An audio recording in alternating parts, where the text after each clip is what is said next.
Namaste, Jai Hind. Welcome to the Nupur Tewari Show. Indian Army, the shield that protects India. And today too, we have with us our guest Major Gaurav Arya, Editor-in-Chief, Chanakya Forum. Chanakya Forum is an app which gives you the best news on geopolitics, national security, and current affairs. If you haven't downloaded yet, please do it right away. Major Arya, welcome to the Nupur Tewari Show. Thank you very much. Thank you. Actually last time हमने जाना कि आपने army join किए and what kind of difficulties आपने face किया और every day आपको लगा कि I really want to quit. तो आज हम जानना चाहेंगे अबाउट इन्फेंट्री. ये होता क्या है and how the life in that. Nupur ji, first of all, thank you for inviting me to your show. Indian army में आर्म्स और सर्विसेज होती हैं. सर्विसेज जनरली सपोर्ट करती हैं. एक जनरल एक उनके बारे में सोच है कि सपोर्ट करती हैं. वैसे सर्विसेज के पास लड़ने की भी सलाहियत होती है, लेकिन जनरली सपोर्ट एलिमेंट्स का वो काम करती हैं. और एक फाइटिंग आर्म्स होते हैं जो लड़ते हैं. फाइटिंग आर्म्स में जैसे इन्फेंट्री है, पैदल सेना है. इन्फेंट्री वो है जो पैदल चलती है, उसको पैदल सेना बोलते हैं. और आर्मर्ड कोर है जिसमें टैंक्स, बख्तरबंद गाड़ियां होती हैं. मैकेनाइज्ड इन्फेंट्री है जिसमें कि जनरली इंडिया में बीएमपीज होती हैं, रशियन बीएमपीज, ज्यादातर उसमें रशियन बीएमपीज हैं जो कि आर्मर्ड हैं, लेकिन उसमें क्या है, लोग भी अंदर बैठ के जा सकते हैं एज पैसेंजर्स. अगर मैं एक सिविलियन टर्म यूज करूं, उसमें क्रू होता है तकरीबन 3 लोगों का, लेकिन उसमें 7 लोग अलग से भी बैठ लेते हैं जो कि जाते हैं आगे लड़ने के लिए. आर्टिलरी है, तोपखाना वगैरह वगैरह, काफी और भी चीजें हैं, लेकिन बेसिकली ये फर्क है. सपोर्टिंग जो है, जैसे सर्विसेज हैं वो सपोर्ट करती हैं, और जो लड़ती हैं, मेन बैटल में फाइट करती हैं, उनको आर्म्स बोलते हैं. आर्म्स में जो प्राइमरी आर्म है, बैटल आर्म है, वो इन्फेंट्री है जो कि पैदल सेना है. तो ये इन्फेंट्री के बारे में तो ये है, पैदल सेना है. आपने फिर पूछा कि कैसा रहता है उसका इन्फेंट्री का. तो लाइफ टफ होती है थोड़ी सी इन्फेंट्री की, बिकॉज इक्विपमेंट लाइट होता है इन्फेंट्री में. ज्यादा इक्विपमेंट नुपुर जी हैवी नहीं होता. जैसे कि आर्मर्ड में इक्विपमेंट बहुत हैवी है, आर्टिलरी में बहुत हैवी है, इंजीनियर्स में बहुत हैवी है, और इवन एयर डिफेंस है उसमें बहुत हैवी है. इन्फेंट्री में सबसे लाइट होता है. लेकिन बात यह है कि जहाँ पे इन्फेंट्री वालों की पोस्टिंग होती है, वहां पे और आर्म्स और सर्विसेज वाले कम जाते हैं. ऐसी बात नहीं कि नहीं जाते, बिल्कुल जाते हैं. आजकल तो जो टैंक्स वाले हैं वो भी अपने टैंक्स को मॉथबॉल करके राष्ट्रीय राइफल्स में लड़ने जा रहे हैं. और टैंक्स तो अभी आपने देखा लद्दाख में जो स्टैंड ऑफ हुआ था, उसमें टैंक्स भी थे हमारे. वहां पे T-90 भीष्मा टैंक्स थे वहां पे. और ऐसी बात नहीं है कि नहीं जाते, बिल्कुल जाते हैं. लेकिन ज्यादातर ये लड़ाइयाँ इन्फेंट्री की होती हैं. सबसे ज्यादा आपको गैलेंट्री अवार्ड्स आपको इन्फेंट्री के मिलेंगे. सबसे ज्यादा बैटल कैजुअलिटीज जो कि शहादतें होती हैं या वीरगति को प्राप्त होते हैं, वो ज्यादातर होते सारे आर्म्स और सर्विसेज के. ऐसी मैं ये फिर से बता रहा हूँ कि ऐसी बात नहीं कि सिर्फ इन्फेंट्री के, ऐसा नहीं है, सबके होते हैं. लेकिन उसमें से vast proportion, large proportion is that of infantry. तो इन्फेंट्री वो होती है जो बिल्कुल जाके राइफल में बैनट लगा के जो आगे which actually is eyeball to eyeball with the enemy. बाकी जो आर्म्स हैं वो थोड़ा डिस्टेंस से भी लड़ लेते हैं. लड़ते ही आर्टिलरी वाले तो कई किलोमीटर पीछे होते हैं, उनका भी काम बहुत जोखिम वाला है आर्टिलरी वाला. तो हम किसी को कम नहीं यहाँ पे समझ रहे, लेकिन इन्फेंट्री है वो थोड़ा सा ज्यादा इन्फेंट्री का होता है. तो बिल्कुल जिसको कहते हैं एनिमी के अंदर के बंकर के अंदर घुस के जाना, फिजिकली खुद जाना और वहां पे काम करना. एंटी टेररिस्ट ऑपरेशंस है कश्मीर में, वो करना. नॉर्थ ईस्ट ऑफ इंडिया में एंटी टेरर ऑपरेशंस करना. ये सब जो चीजें हैं, ये these are essentially infantry operations जो कि और आर्म्स और सर्विसेज भी बखूबी निभाते हैं. तो मतलब ये जो आप कहाँ ज्वाइन करेंगे, हु डिसाइड्स, एंड आपके ट्रेनिंग में डिसाइड हो जाता है या somebody else seeing your performance, कौन डिसाइड करते हैं कहाँ ज्वाइन करेंगे आप? देखिए, फौज में there is only one thing that decides, that is merit. Academy में जो आपकी मेरिट होती है, आपको ऑप्शंस देने पड़ते हैं, 3 ऑप्शंस देने पड़ते हैं आपको. तो आप जो ऑप्शंस देते हैं, राइट, फिर देखना, आपने ऑप्ट कर दिया, आपने बोला कि मुझे आर्मर्ड चाहिए, इन्फेंट्री चाहिए, एएससी चाहिए, एओसी, आपको जो भी चाहिए, मतलब XYZ आपने जो भी चाहिए आपने लिख के दे दिया. फिर वो उसको मैच करते हैं कि भाई इस कैडेट का, जेंटलमैन कैडेट हो, लेडी कैडेट हो, इसमें ये देखते हैं कि भाई इनकी कहाँ पे वो मेरिट कहाँ पे बन रही है, वेयर इज द मेरिट. तो जब मेरिट का पता लगता है कि साहब ये मेरिट है, तो फिर उसके हिसाब से आगे कार्रवाई होती है कि ये मेरिट में ये लोग कहाँ हैं, उसके हिसाब से आपको आर्म्स और सर्विसेज दी जाती हैं। जो टॉप में आते हैं उनको अपनी मनमर्जी का मिल जाता है। एक और चीज होती है आर्मी में जिसको पेरेंटल क्लेम बोलते हैं, यानी कि जो ट्रेन कर रहा है अगर उसके फादर या तो कमांडिंग ऑफिसर हों या फिर सूबेदार मेजर हों उस यूनिट के, तो फिर उनको पेरेंटल क्लेम के लिए भी कंसिडर करा जाता है। मुझे अभी लेटेस्ट नहीं पता है क्या रूल्स चेंज हुए हैं, हमारे टाइम पे यही होता था। तो कुछ लोग पेरेंटल क्लेम भी ऑप्ट करते हैं।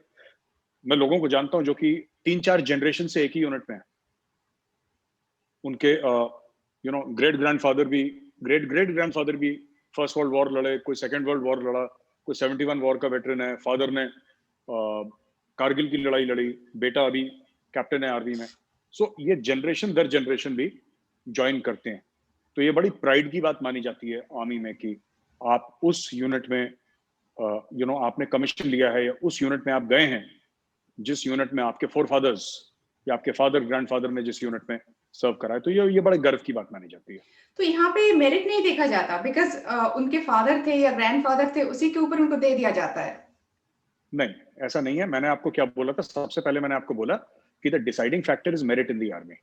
या फिर मैंने आपको ये बताया कि जो टॉप आते हैं मेरिट में, दोज पीपल, अगर जो टॉप आएगा फर्स्ट 1 2 3 4 5 या इवन फर्स्ट 10 15 20 जो भी मेरिट बनती है, they can opt for anything that they want. Okay, क्योंकि वो मेरिटोरियस मामला है। So if somebody wants to go to this regiment, अगर उसकी वैकेंसी निकली है तो he can certainly opt and he will get it, जो टॉप मेरिट पे आता है। ये जो पेरेंटल क्लेम की बात बताई है, ये फौज में आपको देखिए, बिकॉज एक्चुअली क्या है कि थोड़ा सा सिविलियन को समझाना थोड़ा सा मुश्किल होता है। I don't mean that in a bad sense, मतलब थोड़ा सा, क्योंकि आप लोग ऐसे समझते हैं कि जैसे ना कि आप लोग पेरेंटल क्लेम को ऐसा समझ रहे हैं जैसे कि सिविलियन में बोलता ना कि इसके फादर पेप्सी में प्रेसिडेंट थे तो बेटे को भी पेप्सी में प्रेसिडेंट बना दिया, या इसके फादर अमेरिकन एक्सप्रेस में। It's not like that. It's not like that. There is a lot of sacrifice in it. जो बच्चा जाता है ना फौज में, जिसका बाप, जिसका ग्रैंडफादर, जिसका ग्रेट ग्रैंडफादर शहीद हुआ हो देश के लिए, वो कहता है मुझे उसी यूनिट में जाना है और मैं फिर दुश्मन से लड़ूंगा, मैं फिर देश की सेवा करूंगा। ये you see, it's very different from a corporate job, this emotion of the army. ये इसको जुनून समझना होता पड़ेगा। है।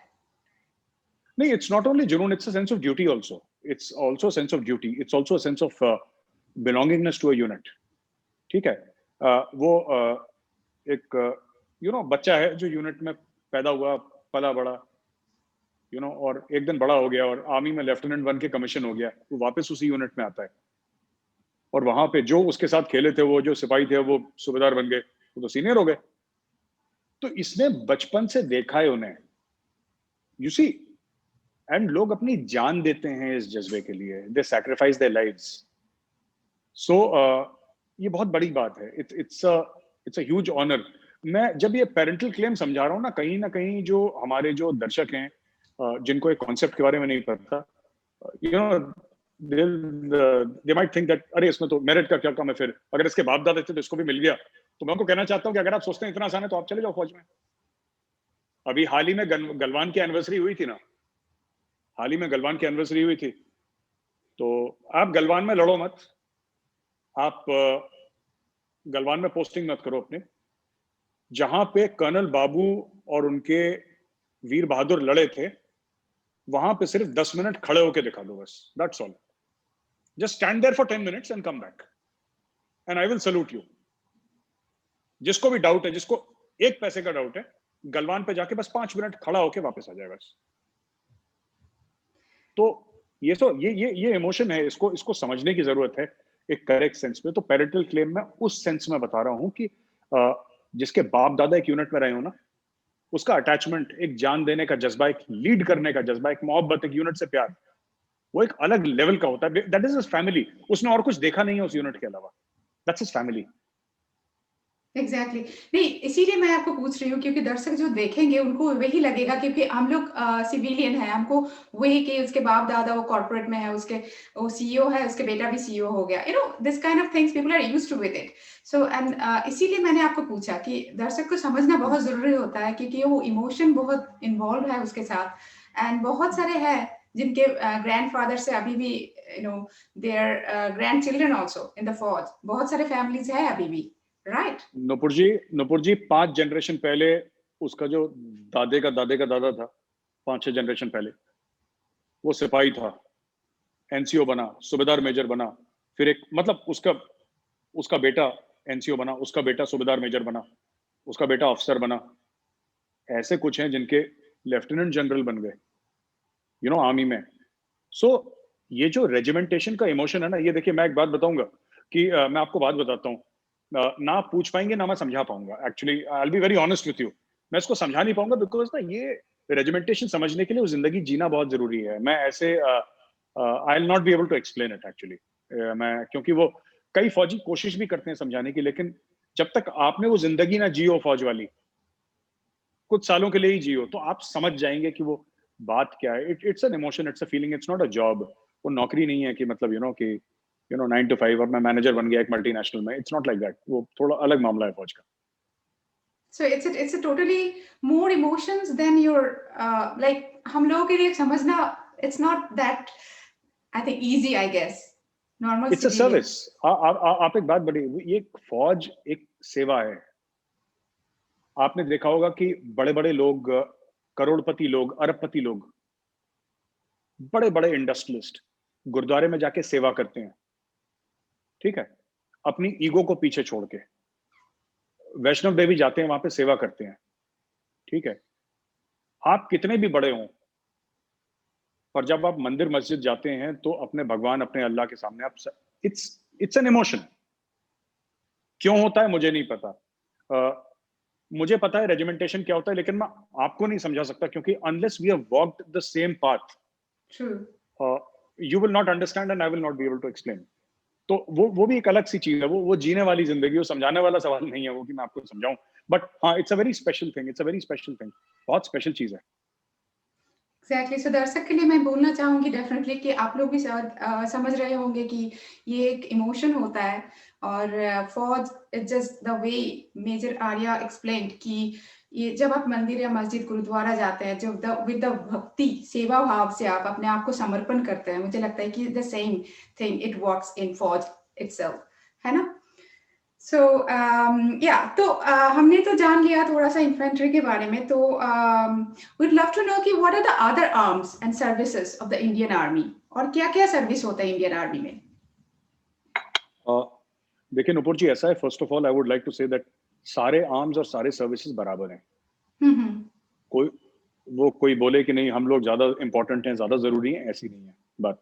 जैसे दो लड़ाई हाथ जो की होती तरह है, होते हैं, इक्वली इम्पोर्टेंट।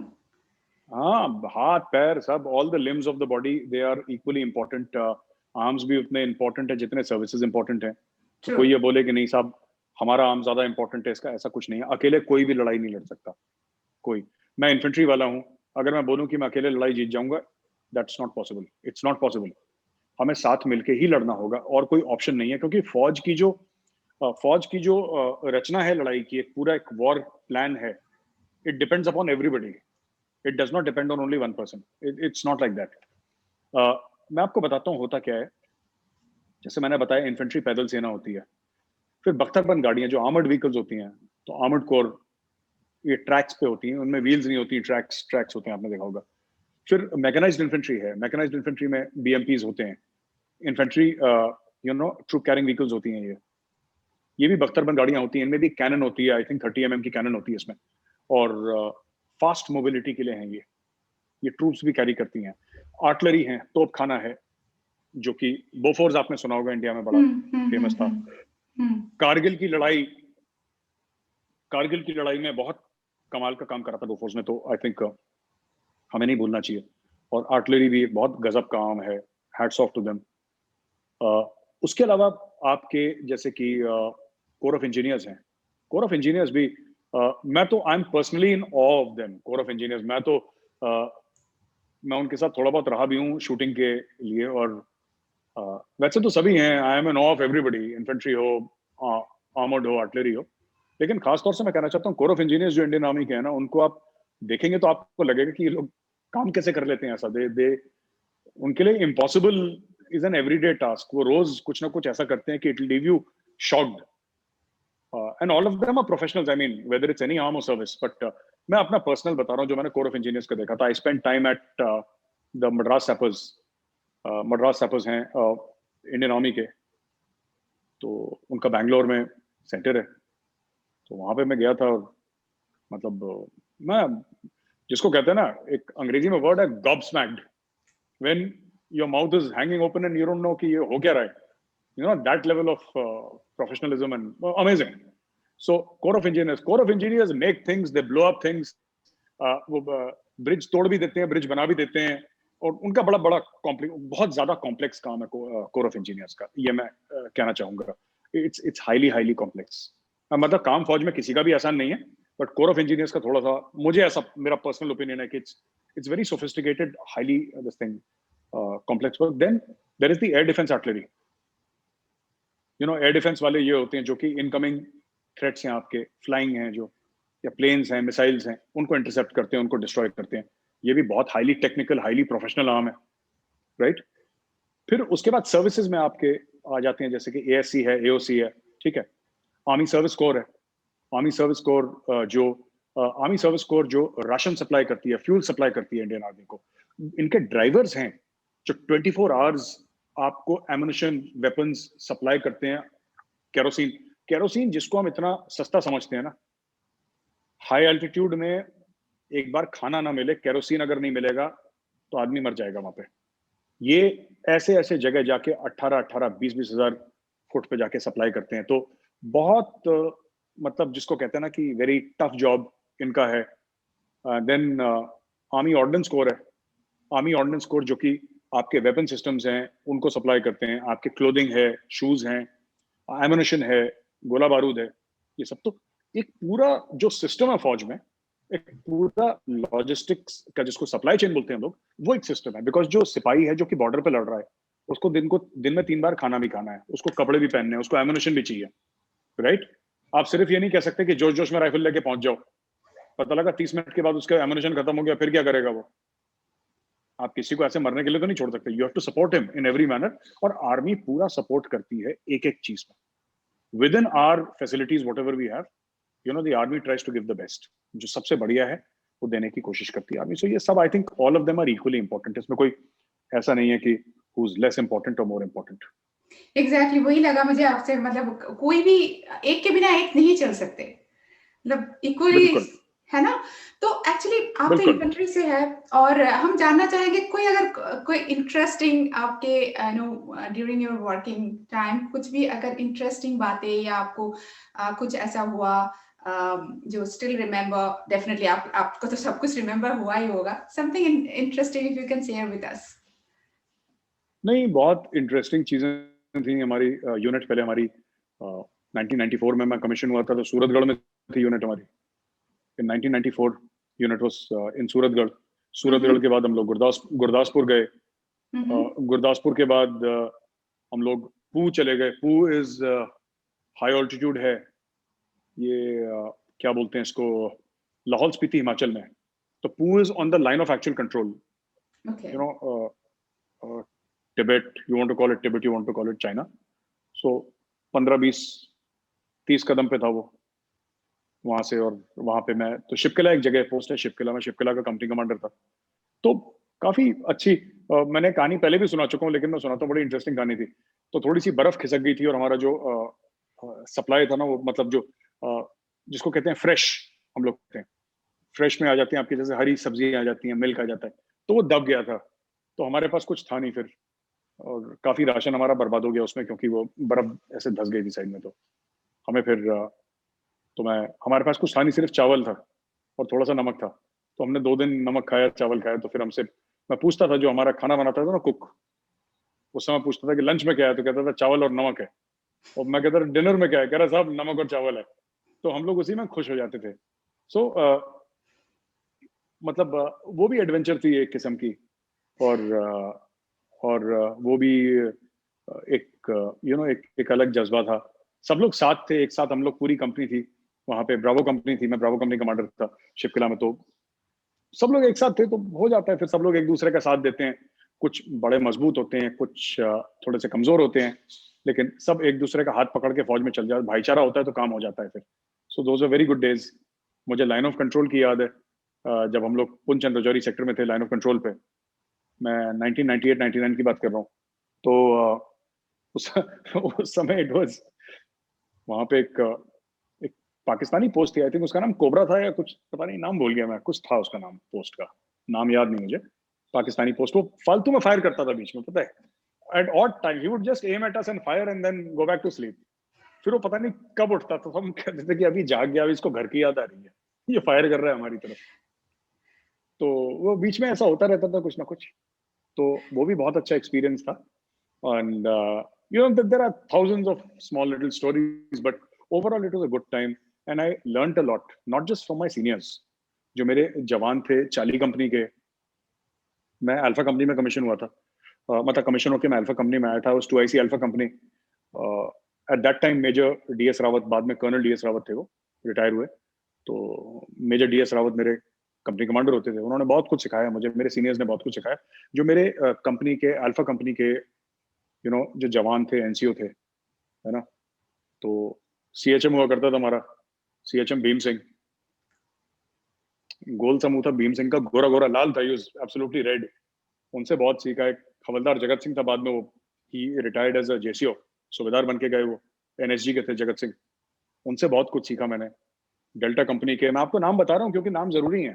बहुत ये जरूरी नाम है, मेरे लिए, बहुत जरूरी है। मेरे लिए, हाँ, डेल्टा कंपनी के, वो भी सूबेदार से गए, डेल्टा कंपनी के सीएचएम होते थे दीवान सिंह। अभी दीवान सिंह साहब देहरादून में सेटल्ड हैं, है ना। और भी कई लोग थे, आन सिंह था एक, आन सिंह और मैं साथ में वेट ट्रेनिंग करते थे। तो अभी वो हवलदार बन गया, अभी पता नहीं घर चला गया होगा, नहीं गया होगा, मुझे नहीं पता।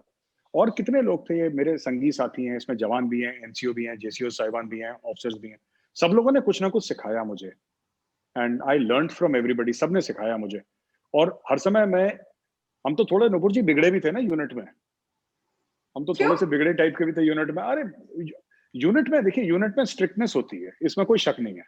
हम्म। यूनिट में देयर इज, आर्मी है, डिसिप्लिन होगा, स्ट्रिक्टनेस होगी, बट सब छोटे भाई की तरह रखते हैं, डांट भी देंगे लेकिन प्यार भी करेंगे। अगर कोई गलती होगी ना, तो वहां पे हाथ पकड़ने वाला भी है कोई।